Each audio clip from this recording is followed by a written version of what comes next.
As competition between the U.S. and China intensifies, Taiwanese companies are increasingly having to pick sides. On the show today, we will explore what this means for Taiwan and how the country is finding new opportunities and navigating through a looming global recession. Hi, and welcome to Taiwan Talks, covering the latest global news and analysis from a Taiwan perspective. I'm Annie Cole. I'm Rath Wang. Joining us in the studio is Peter Kurz, Chief Strategy Officer at Quantum International, also locally known as Mr. Taiwan. Peter is an expert in the region's financial markets and plays a key role in attracting foreign investors to Taiwan.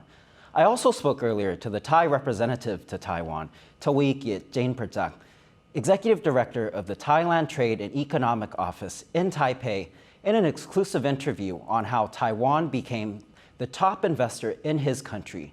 He also spoke about the key industries Taiwan and Thailand can work together on to expand.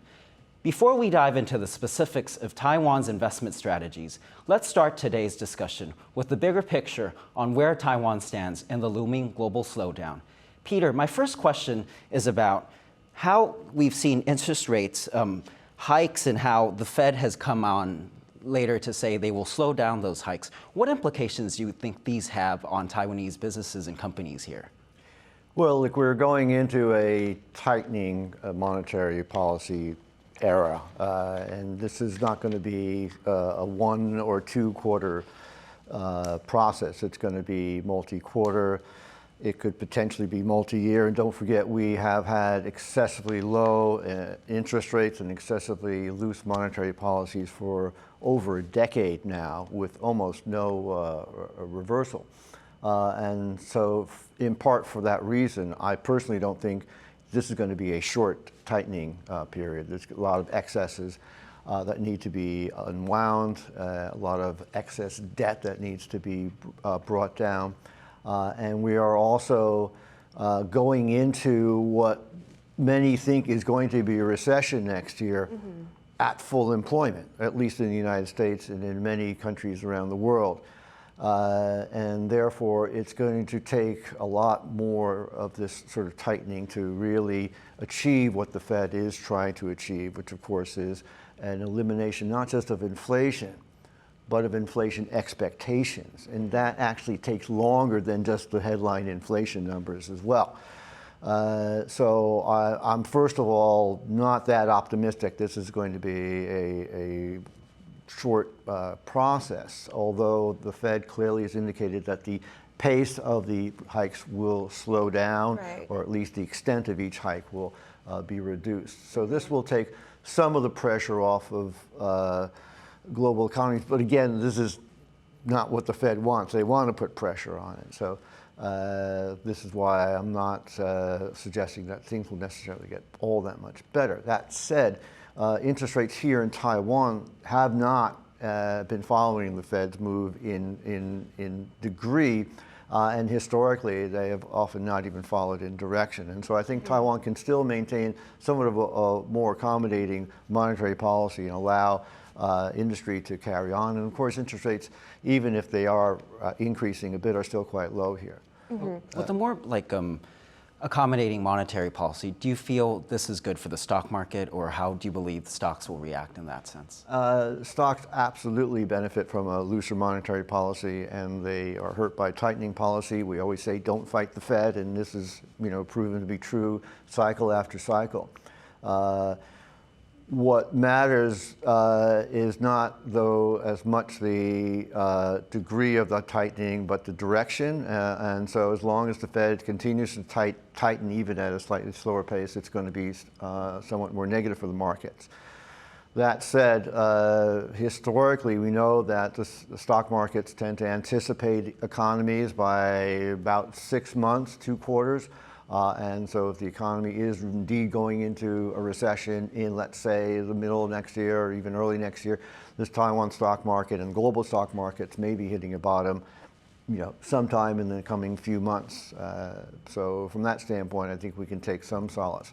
I think, too, you can argue that as much as there is still some risk in the markets and the system, obviously stock prices have come down a lot, and so if you take a longer term view, you're probably not going to do too badly picking some buying opportunities in the market even today. And also echoing to what Peter said earlier, like global analysts have also predicted that, like the US interest rate will probably decrease a little bit by next year, 2023. So let's assume if this is really going to happen, if we go back to Taiwan for a little bit here, what kind of impact do you think it's going to have for the Taiwan market and economic growth? Well, clearly it's once the Fed, once that inflection takes place, once you start going from higher to slightly lower interest rates, that's going to be a major driver for economies and for stock markets. It's going to be a very good buying point, of course, as well. The Taiwan economy isn't as much debt-driven as other economies, including the U.S., and so the incremental changes in the cost of debt financing is not going to be as big a player for them. What is more important by a large margin is the demand function, and that demand function is going to come out of the Western markets mostly.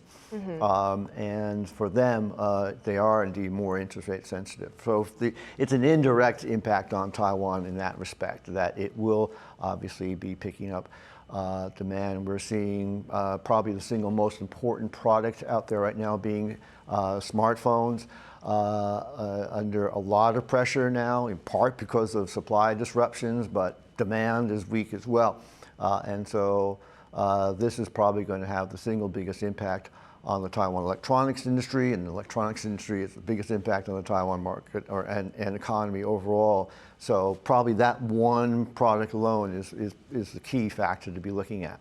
So when that hit the chips industry as well, as Taiwan produces chips, and of course that's used in iPhones and everything. Absolutely, it's the single biggest component of chip demand in the world. It's just the not so much smartphones, but digital phones in general. That's right. Yeah, going back to you mentioned less demand, and is this also because of uncertainties from the ongoing war in Ukraine, or we've seen events happening recently in China with the A4 revolution. Do you feel that will shake investor confidence in China, and in turn, could that lead to more opportunities for Taiwan? Well, certainly. I mean, what we're seeing right now is a fairly fundamental shift in global relations and the relations between politics and economics as well. And the trend that we saw over the last couple of decades toward globalization is reversing now. And in many respects, that term globalization was just another way of saying moving all of our production capacity into China. And so it was more than just globalization, it was tremendous degree of centralization of that production base as well. And while for a while it worked in creating a long period of very low cost production of goods, so that even in the United States, where we lost jobs and where wage growth, nominal wage growth, was actually under pressure because of that trend, real wage growth was actually growing much better because of the lower cost of living. And so it was a reasonable trade-off, and also one that was very profitable for corporate America too.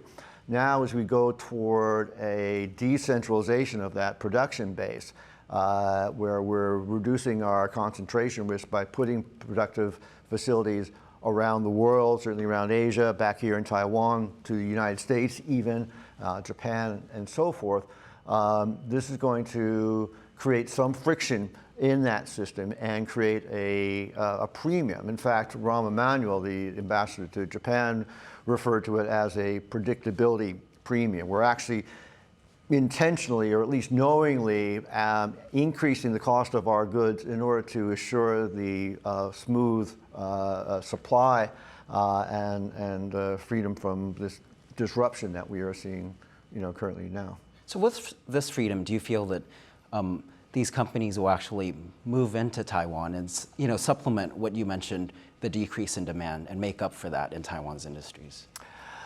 Well, it certainly will be a driver to overall Taiwan GDP growth. And we've definitely seen a very sharp pickup in investment spending here in Taiwan. And it's almost certainly the electronics industry primarily reshoring, if you will, their facilities off from China back to Taiwan. But So could it actually offset that? You feel it could offset the actual decrease in demand? from a GDP standpoint, it certainly has. From the standpoint of living standards and so forth, I'm not sure how well that's distributed to everyone in the economy, but from the top line standpoint, absolutely, Taiwan has been able to maintain still pretty positive numbers, and the outlook for next year is also for positive growth. Whereas, again, we're suggesting it's not so good in more globally, and you have some weaker countries in the world. In Europe, we're already, we talk about full employment here and in the United States, and in Greece and Spain, they're actually running at relatively high unemployment rates. So they're already in a somewhat weaker position. Now, this is a longer term or mid-term anyway risk to Taiwan, is that we may see a few countries spill over into a debt or currency crisis, as we saw in the Euro crisis a decade ago, and that may be disruptive to the overall global demand picture. But again, Taiwan in particular will be somewhat buffered from that. Taiwan has one of the lowest debt to GDP ratios of any industrialized country, and so we're certainly going to be buffered from that standpoint. So we were looking at more like a generalization of macroeconomy, but I wanted to move back to Taiwan for a little bit here because I think Rath actually also mentioned about the political riot in China that's going on right now. And especially there is a change of political party in Taiwan. How do you think this shift might also play a huge role in Taiwan's economic growth the coming years? Well, I think it's very positive indeed. We do see that there was a substantial amount of capital outflow from Taiwan over the last couple of quarters. Now, that was true for most emerging markets and most non-US markets, really. But Taiwan more so, and there was therefore an element of capital flight from the political risk, from the threats from China. I think what's happened more recently, first of all, I mean, the maybe early stage rapprochement between the United States and China, Biden and Xi, and the elections here as well are taking a lot of that pressure off of China to, continually to pressure Taiwan. Obviously, the protest in China is diverting tension from Beijing leadership too, and of course the poor performance of Russia in the Ukrainian war is also making China less confident in teaming up with Russia against the rest of the world. So all these factors, I think, are joining together to very significantly reduce this political risk that we've been suffering from here in Taiwan. And as I've said many times before, historically, if you look at these periods of maximum geopolitical or cross-strait tensions, it's always proven to be a very good buying point in the Taiwan market historically. In terms of capital inflow, do you see that coming back with these reduced tensions? Do you feel that investors from overseas are actually now, as you said, rest assured? Certainly the single biggest component of cross-border capital flows is foreign institutional investment in the stock market. Not so much direct investment in plant and equipment, because that's still mostly done by the Taiwanese themselves. Although we've seen ASML build a new factory here. Yes, indeed, and we've seen the likes of Google and other of the big tech companies looking at Taiwan as an important hub for them in Asia too, and that will continue, and that will perhaps accelerate, particularly again now that these tensions are beginning to relax. But in terms of investor inflow, But the inflow, I think we've already seen some. It's obviously going to, ebb and flow with the market itself. But there has been a particularly strong amount of outflow, as we just mentioned, and as a result, investors are going to be relatively underweight Taiwan. And if, again, Taiwan proves to be now more resilient for the reasons, again, we've just discussed, both economic and political, they're going to be forced to come back in and reestablish their positions here, and that will create this sort of self-fulfilling prophecy, and that inflow of money will push prices higher, and the higher prices will bring in more money as well. And so I could see a period where Taiwan, which had been a big underperformer, again, more recently versus the developed markets and other regional markets too, to become an outperformer going forward.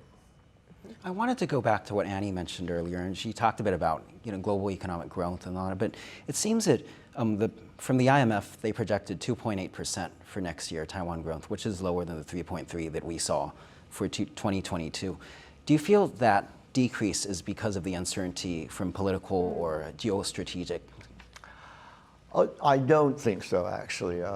It's really hard to make that. Because if you look at like some other countries, you see Europe bouncing back, them going to something from where 1 to like say 4 or 5%. Sure, but they're bouncing back from a much lower level of growth. Taiwan never had that pressure on the economy. Yet, the other thing I would say is that investment spending as a driver for economic growth, as we have seen more recently, is more consumptive of liquidity than productive of liquidity, meaning that excess amount of liquidity that can then go into secondary markets, such as the stock market, is actually going to be constrained during that period of type of growth. So there are different types of GDP growth that are more beneficial to the stock market versus others, and right now this is less so, but it will bear fruit in the coming years, quarters even, and that will then again spill into stock market performance. I mean, a great example is when the big semiconductor companies, obviously TSMC in particular, do a heavy period of investment spending, as they have done more recently. It actually constrains profitability to some extent because of the production, the products that they can develop are not going to be sold until a few quarters down the road, and therefore the share price tends to underperform during these periods of heavy investment spending. Right, thank you, Peter. So we just talked about how the global slowdown could impact Taiwan's economy and also the key industries. Now, coming up next, we will discuss how the intensifying U.S.-China competition presents opportunities for Taiwan as the country further aligns its key sector with the U.S.-led friendshoring of critical supply chains. Welcome back to the show. Let's now talk about what key opportunities lie ahead for Taiwan as the country navigates through conflicting economic interests of two superpowers. Peter, competition with China is expected to be a key topic in the next U.S. presidential elections, as with the Republicans taking over the House, and we see pressure going hard on China, likely to intensify. And you mentioned recently that Biden appears to be interested in bringing down some of that tensions. But at the same time, he also pushed forward with this export ban on chips to Chinese companies. Right. With that in mind, do you feel this is an opportunity for Taiwan to fill in that gap? Oh, it absolutely is, and it has been doing so. We have seen already a number of companies, leaders have spoken with me, have said that they have already sharply reduced the percentage of their production that is being done in China. Not all of it is coming back here to Taiwan, right. But it's obviously going elsewhere in the region. And what's interesting about that is where the Taiwanese have been particularly competitive in the electronics industry is the fact that they have this soup to nuts production chain where everything fits in nicely and was geographically close to each other as well in China. Now you're disaggregating that same production line and putting some of it into Thailand, some of it into India, and as I said, even into the US. And so actually what's happening now is the Taiwanese control of that whole logistics is going to be even more important and even more difficult for other companies to break into. And at the same time, getting back to this predictability premium that we talked about before, it actually gives the Taiwanese companies more pricing power and a willingness to accept those price increases, and as I said, an expectation given the inflationary environment. So to some extent, yes, their costs will increase, but their margins may not necessarily fall and potentially could even increase. That's because even though, say, they're in Bangkok or say they're in Jakarta, they're still run by Taiwanese companies. And speaking of that, Morris Chang mentioned at APEC that TSMC is going to build 3-nanometer chips factory in Arizona in the U.S. Yeah. And what would this mean? Even though it's still a Taiwanese company, do you feel that that could affect Taiwan's competitive edge, or because it's not in Taiwan, it's no longer in Taiwan, and what this means from a competitive standpoint? Right. If it does, it's a problem we need to worry about maybe 15, 20 years from now. I think what it does in the short term is it ensures that TSMC in Taiwan more broadly will be a reliable, or perceived as a reliable supplier to the U.S. and to the Western markets more broadly.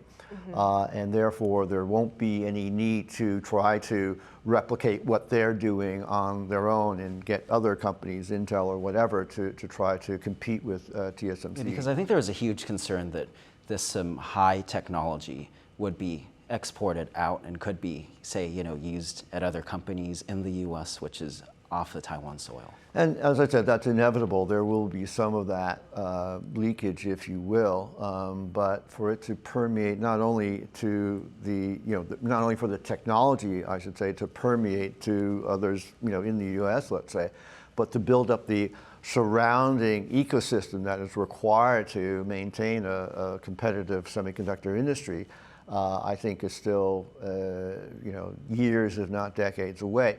And it's maybe something that the U.S. just isn't interested in doing, given the amount of investment and hard work that's involved in doing that. So again, it's just going to be a more disparate supply chain. That's, I think, going to be the catchphrase of the next decade, if not longer, is that we're going to now have a very widely dispersed supply chain where logistics plays a much more important role than just the manufacturing itself. And also, because Rath mentioned earlier about TSMC, I thought that was also something very important because it's all over the news recently in Taiwan. And there's actually a lot of Taiwanese civilians, they're actually objecting to how we're actually building factories in Arizona in the United States, saying how they were one of the biggest investors and they don't want TSMC to go overbroad and go a little bit too far away from home. But the reason we're always talking about this is because Taiwan is actually caught between these two superpowers, the US and China, right? So Peter, what key areas do you think should Taiwan continuously watch out for or be more careful on to ensure that the industries in Taiwan continue to grow? Well, let me just first say one thing about this sort of technological edge. And one thing I've always said about TSMC is that their competitive advantage is not that they have better technology. It's that they're always able to maintain that better technology. In other words, technology is a static thing if you just rely on a particular node, but their ability to always not only design, but also to invest appropriately, which is not always to be the most aggressive or the first. And they have sometimes strategically held back on certain nodes. And this is something that putting a plant in the United States is not going to diminish, I think, in any way. But being caught, if you will, between these two superpowers is both a problem but also an opportunity. And I think the problem is obviously to not be forced to take sides one way or the other, although to some extent that's inevitable, but rather to gain the trust from both sides, and therefore you have some bargaining power with each as well. And I think so far, Taiwan has positioned itself quite well in that regard.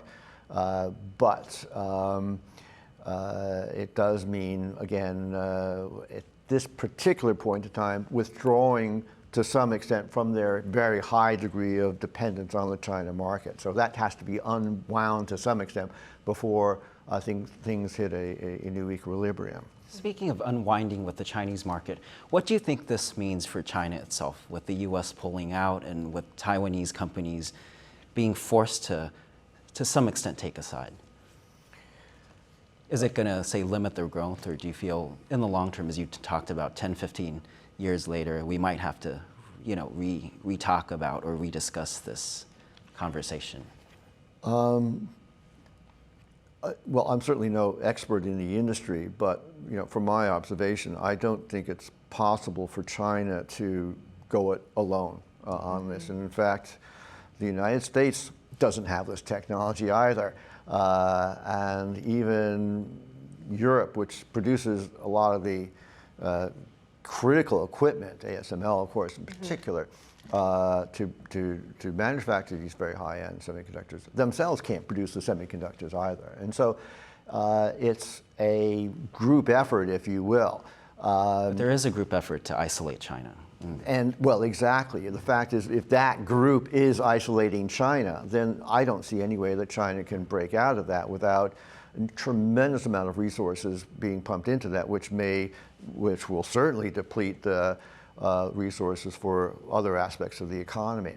And so it's just not worth it, really. I think from China's standpoint, it's a lot easier to find a way to coexist. Mm-hmm. And we talked about, IC, we talked about chips and IT. So what other industries do foreign investors right now may be looking at here in Taiwan and wanting to expand here in Taiwan, in your perspective?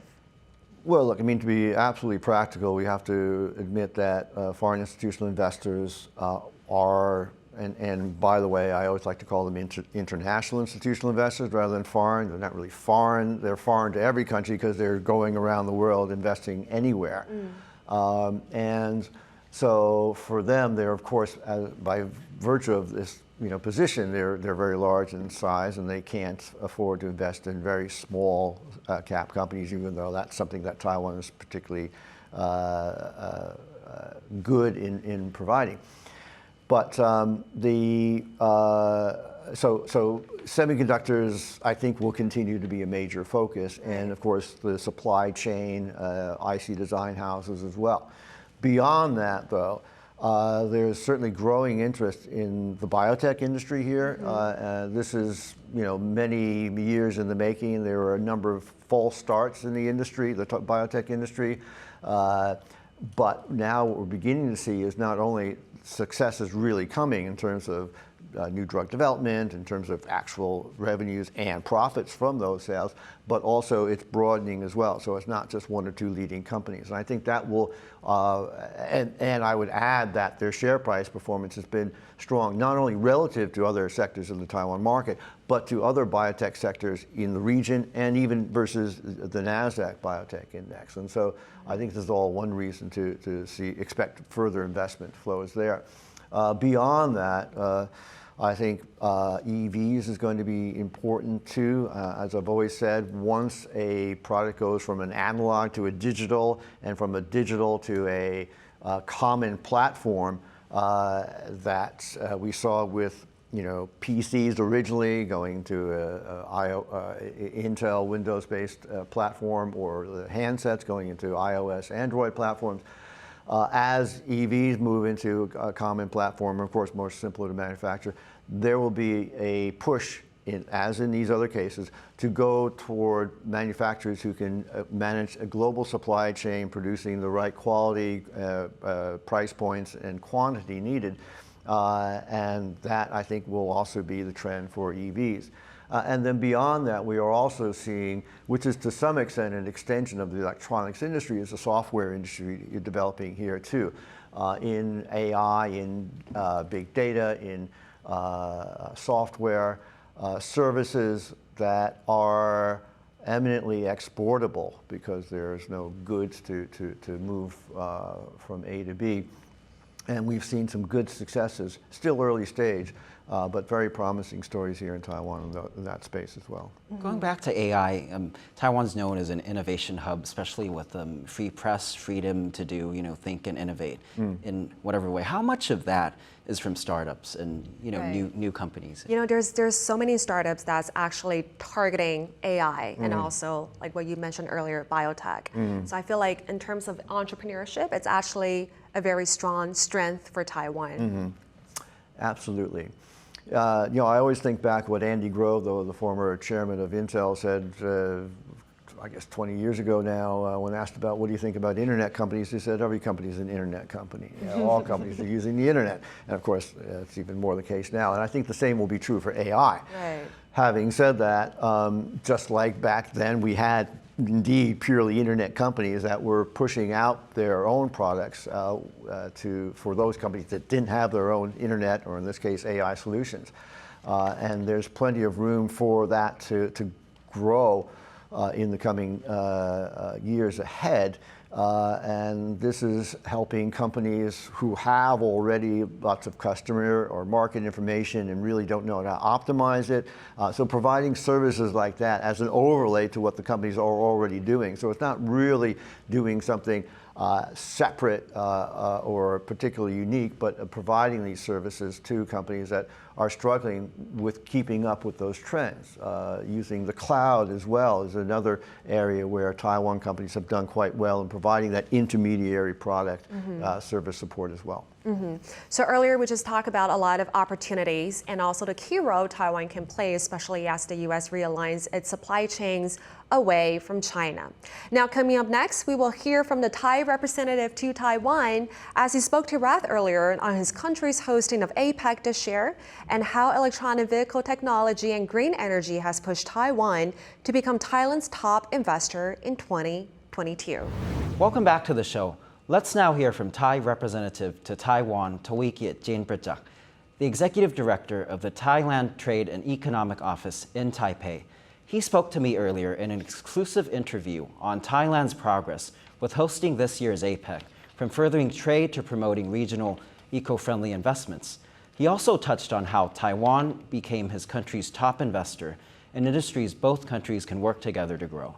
Let's take a look. สวัสดีครับ This year, Thailand will be hosted for the 29th session of the APEC in Bangkok. And we have under the theme, the open, connect, and balance. And we get a very successful achievement in three key areas. Firstly, to take forward the refreshed conversation on the free trade area of the Asia Pacific for the post-COVID context. Secondly, we resume the safe passage in the region travel infrastructure against the future disruption. And thirdly, we adopt the Bangkok goal on BCG economy or bio-circular green economy, which focus on four key areas, including climate change mitigation, sustainable trade and investment, and environment conservation, and waste management. This is very important for the current world and for trade and investment. Yeah. If you could talk a bit on sustainable trade, as Taiwan and Thailand have been the two top countries where high net worth individuals have actually been listed in Asia to invest in this key area. Yes. If, in term under the APEC member, if we can conclude for the FTA under the APEC, because APEC, they have population about 3 billion population, it's gonna help a lot for our trade and our investments among our member, and especially between bilateral relation between Thailand and Taiwan, because so far there are about 5,000 Taiwan company in Thailand, invest in Thailand, and there are about 200,000 of Taiwanese residing or living with their business and their family in Thailand. And so far, we have like Taiwan International School in Bangkok, because of they have a big community of Taiwan in Thailand. And they are going to open one more in Pattaya province. What key areas do you feel are potential industries where Taiwan and Thailand can cooperate on? As you talked about, the large investments from Taiwanese companies going to Thailand and the huge population there. In the past, Taiwanese company, they invest in many fields, like for electronic, even food processing, or even for energy. But latest one is the company Honhai company of Foxconn. They just make a joint venture with the Thai local company, petroleum company, to invest for the EV car industry in the EC area in Thailand. This is the latest one.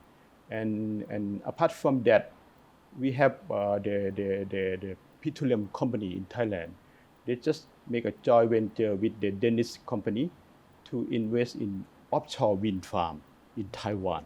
Yeah, this is a very close cooperation between our two sides. Honghai actually made Taiwan become the number one foreign investor in Thailand. Yes. Do you feel there will be more IT companies coming in, as you mentioned, green energy and Honghai? Because Honhai or Foxconn is a very big company, like the EV car. There will be many of supply chain company from Taiwan will go to invest in Thailand, because this is a part of their chain for the investment. This is a very good opportunity, not only for big company, maybe for smart or SME company from Taiwan to go to invest in Thailand. Bring it back to the Thai side. Do you feel there's also a lot of potential from Thailand to work with Taiwan on, say, there's a large contribution from Thai labor in terms of developing Taiwan's, and not just that, there are also Thai companies that are also working, as you see CP here in Taiwan. We have a Thai worker working in Taiwan, about maybe 70,000. This is the biggest Thai worker working in abroad. This is the big labor market of Thailand in Taiwan compared to other countries. Yes, this is our main contribute to Taiwan economy too, because we have a lot of Thai worker here. And apart from that, so far we have make cooperation between the startup or SME company between Thailand and Taiwan. Now we have discussed with the ideal organization of Taiwan, which was like startup company, very active. We are going to make like a forum or exchange of startup company between two sides to push forward, because we consider that the small or medium or startup is what the backbone of our economy. The same in Taiwan. The SME is very important for your economy. Maybe they account for 80% of your economy, right? Startups are really interesting. So which kind of startups do you see? Are they more like on the IT side or all industries? Not only IT side, maybe they can like exchange in terms of green product, recycle product, or other field like fashion, or for maybe innovative in technology, something. Even in terms of medical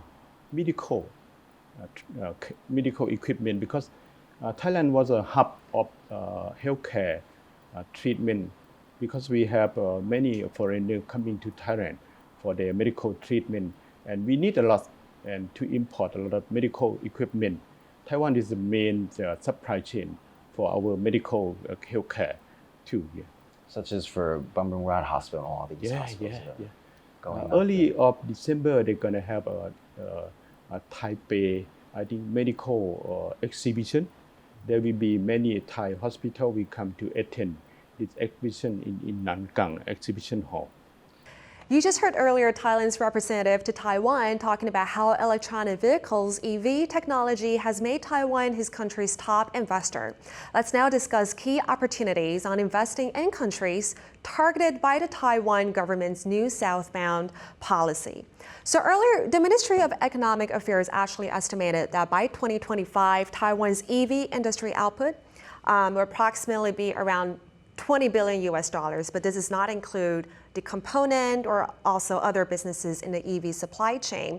Now, if we also take a look at the APEC summit, I thought that was very interesting because Hong Hai, they offered this electric bus an APEC summit and carrying, taking all these world leaders around. So really it is a way for people to tell people that EVs in Taiwan now has a very strong growth. So in your opinion, what do you think of the EV industry growth in Taiwan? Well, again, I agree with the potential there. And again, I just want to reiterate what I said earlier, that when a product moves from a highly complex and highly siloed product like the traditional automobile, and every brand automobile manufacturer, almost all of them anyway, manufacture their own automobiles. And so they're brand managers as well as the manufacturers. As the new EV becomes, again, simpler, then it makes more sense to begin standardizing the design and production and then outsourcing it. And then as the operating system of that car becomes more standardized, then the pressure to outsource is even greater. I always go back to the Intel Inside advertising by Intel to make it clear that it doesn't matter who actually makes the PC itself way back then. And what will happen, I think, whether it's a Tesla operating system or what, we are seeing a lot of EV companies standardizing a lot of the systems involved, and with that there will be, as I said, this trend toward outsourcing, and it's those companies that can manage, again, this now global supply chain to get the products out as cheaply as possible, and again with automobiles most importantly, but as with other products, to meet basic quality standards is something that perhaps only the Taiwanese will be able to compete in. So you feel we could actually be the next leader in this, second to Tesla, or given Southbound and all these other countries that we're investing in? Potentially. Now, but remember, I'm talking about the manufacturing, right? Who makes most of the money in smartphones? It's Apple, and it's the brands themselves. And I think this will be the case globally in EVs as well. But it will certainly create a new driver for the Taiwan manufacturing industry. Going back to another part that the representative mentioned, Taiwan is actually Thailand's top supplier for medical tech equipment. How do you feel this industry can continue to develop? This is a very interesting issue, and I've been looking at this. I remember you mentioned this in a past show as well. Exactly. This is a huge area for Taiwan. It is, and yet it's something I remember talking to someone literally, I would say 25 years ago about them wanting to do something, a Taiwanese friend of mine, and it never really came to pass. Where I think it's different this time, though, is that we are now at a stage where much of that equipment is becoming, again, digitized. And this is getting back to my point. When it goes from an analog to a digital-based technology, that's when the Taiwanese manufacturing supply chain becomes extremely competitive. Right. And particularly when it goes to semiconductors as well. And this is where we're seeing a lot of diagnostic equipment, genome sequencing equipment, all moving into this direction. It's still early days, but there's investment, and there's certainly some prototypes that are coming out already that will dramatically reduce the cost of these products, which themselves will move the health industry into more of a precision medicine model, where you're actually able to define exactly what type of medicines, what type of disease a particular patient has, and what the most appropriate medicines are to fit their particular genome or particular disease type. And this is a crossover area where Taiwan, again, is uniquely positioned. Not maybe there'll be others out there as well, but certainly Taiwan is very well advanced. Because of springboarding off chip technology. Exactly, and our strength in biotech as well. As I said, we have among the strongest biotech sectors, at least from a stock price performance standpoint, of any in the region. Mm-hmm. And I think aside from semiconductors and also EVs and also medical devices, biotech, green energy definitely plays a huge role, especially it's being mentioned in G20 summit and also in APEC. So what do you think personally, how do you think that Taiwan's investment in green energy will help the economic growth in general in the coming years? Well, I mean, there are two sides to it. Obviously, there's the application of wind and solar, hydro, and other sources of green energy that Taiwan will benefit from having a more sustainable and at increasingly cheaper supply of energy from. But by building out that infrastructure, you develop an expertise in managing the systems. You develop also a supply chain that will help replace some of the imported components of that, and it becomes an industry in itself. Taiwan has obviously tremendous wind resources. It's the Taiwan Straits is among the windiest places in the world. And obviously we get a lot of sun here too. And so I think we have the resources to be able to leverage on that. Again, that will create business opportunities in itself. So when speaking of renewable energy, aside from wind and solar energy, what do you think might also be a next focus? Like for instance, I feel like in Taiwan right now, we're all speaking of fission energy, right? Nuclear fission. But I want to point this out because Biden administration, in order to target a 2050 net zero emission, fusion is actually also one of the focuses. But I feel like fusion is still a little bit far away. Especially for Taiwan. So how do you personally perceive this? Do you think fusion would definitely have a role in Taiwan's renewable energy in the future? Well, I think it certainly could, but I also agree it's probably still very far down the road. Like decades away, probably? At least 1 or 2 decades away.